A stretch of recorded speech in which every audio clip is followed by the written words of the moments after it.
공법은 어떤 성격을 가지느냐 이렇게 돼 있죠. 말씀드렸죠? 부동산 공법이잖아요. 끊어보세요.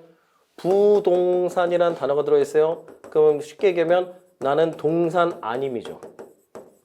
동산 아니에요. 이렇게 요거 뭐예요? 요거 동산이죠. 이게 나랑 붙어 있으면 어차피 동산이에요. 그럼 좀 슬픈 얘기지만 나도 이제 물건이 됐다는 얘기인데, 자 나무에 딱 붙었습니다.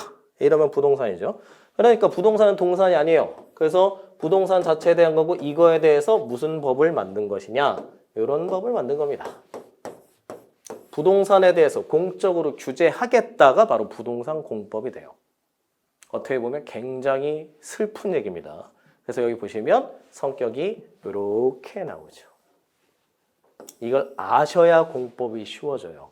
그래서 행정법적 성격을 가집니다. 즉 무슨 얘기냐?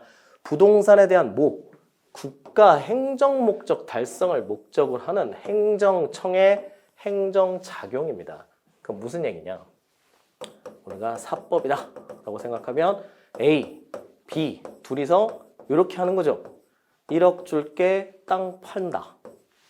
이게 되게 단적인 얘기입니다. 그러니까 사법령에서 보게 되면 내가 1억을 줄 테니 당신은 땅을 넘기시오. 그럼 우리가 공부했던 지식들 통틀어 생각해보면 1억을 지급함과 동시에 B는 A에게 소유권 이전 등기를 해주면 그만입니다. 이건 전적인 사적 영역이에요. 자, 근데 이 공법 영역 뭐냐? 이렇게 된 거죠. 여기 행정청이라는 신이 계십니다. 그리고 여기 우리가 여기 있어요. 안 보이시죠? 원래 공법 영역에서는 안 보입니다. 그래서 이렇게 만든 게 바로 행정법적 성격이라는 뜻입니다. 그래서 국가가 행정 목적의 달성을 목적으로 하기 위해서 이렇게 위에서 아래로 쏘는, 즉 다른 말로 얘기하면 상하 관계로 만들어 놓은 것이 바로 부동산 공법의 행정법적 성격입니다.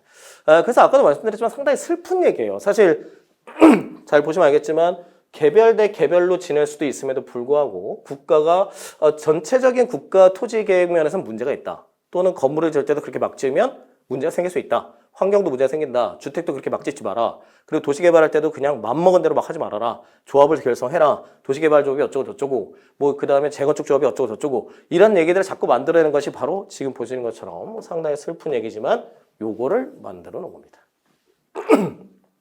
그래서 지금 보시는 것처럼 이 부동산 공법이라는 것은 이렇게 대등한 관계를 전제로 하는 게 아닙니다. 그래서 부동산 공법은 행정청과 일반 사인의 상하 관계를 목적으로 하기 때문에 여기 보신 것처럼 국가 행정 목적 달성을 목적으로 하는 행정청의 행정작용을 규율한다. 이렇게 생각하시면 되겠고요.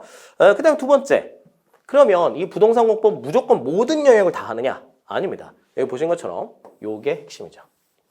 국토에 대한 계획을 법적으로 규율하기 위해서 만든 것이 바로 이런 부동산 공법이 됩니다. 그래서 국토의 계획 및 이용에 관한 법률을 살펴보시게 되면 이렇게 그 계획들이 이렇게 되는 거죠. 우리가 이런 계획을 할 테니까 당신들은 그렇게 아세요 라고 만드는 게 부동산 공법의 스타일입니다.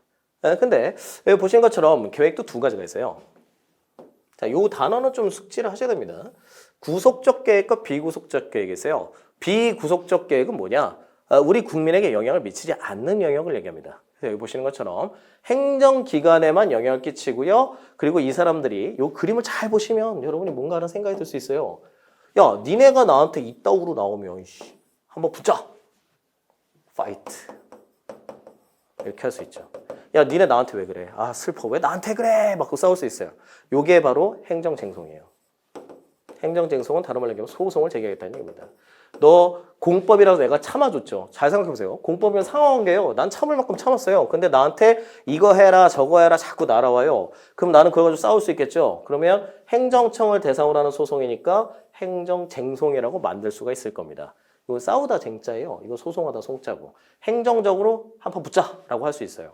자, 그런데 여기 보신 것처럼 그것이 만약에 행정청만을 규율하는 비구속적 계획이라면 나는 여기서 빠져 있습니다. 나는 여기서 빠져 있기 때문에 싸울 수가 없어요. 그래서 행정기관에만 효력이 있고요. 행정쟁송의 대상이 되지 않습니다. 자, 이게 제일 대표적인 게 우리가 국토의 계획 및 이용에 관한 법률 맨 처음에 공부하시게 될 광역도시계획, 그다음에 도시군 기본계획은 자기들만의 리그에서 자기들끼리 신나게 하는 겁니다. 그래서 우리는 그냥 구경하고 있으면 돼요. 우리는 못 싸워요.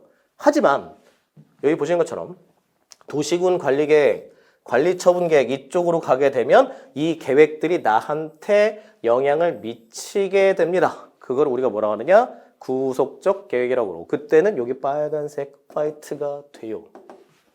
이건 아주 기본적인 얘기니까 반드시 숙지하셔야 됩니다.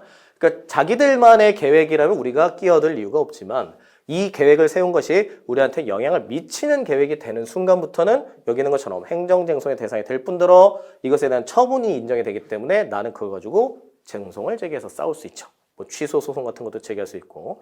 근데 막상 해보시면 이길 확률이 거의 없어요. 이길 확률은 거의 없지만 된다는 게 어디입니까? 여기 보신 것처럼 광역도시계획 큰 거예요, 큰 거. 이거는 광역적으로 시도 간 이렇게 큰 데서 하는 겁니다. 큰 데서 하는 건 우리한테 영향 안 미쳐요. 그 다음에 도시군 기본계획 짜는 것도 우리한테 아무 영향 안 미쳐요. 근데 관리계획을 짜게 되고 무슨 구역을 지정하고 지역을 지정하고 여긴 뭐 하지 마 그러면 나는 직접적으로 그것에 영향을 받을 수밖에 없습니다. 그럴 때는 쟁송의 대상이 될 수 있고 또 관리처분계획 나중에 이제 건축법 같은 데 보실 거예요. 재건축 같은 데서 보실 건데 그런 것들은 당연히 나한테 영향을 미치죠. 그런 때는 쟁송의 대상이 된다라고 판단하셔야 되겠습니다.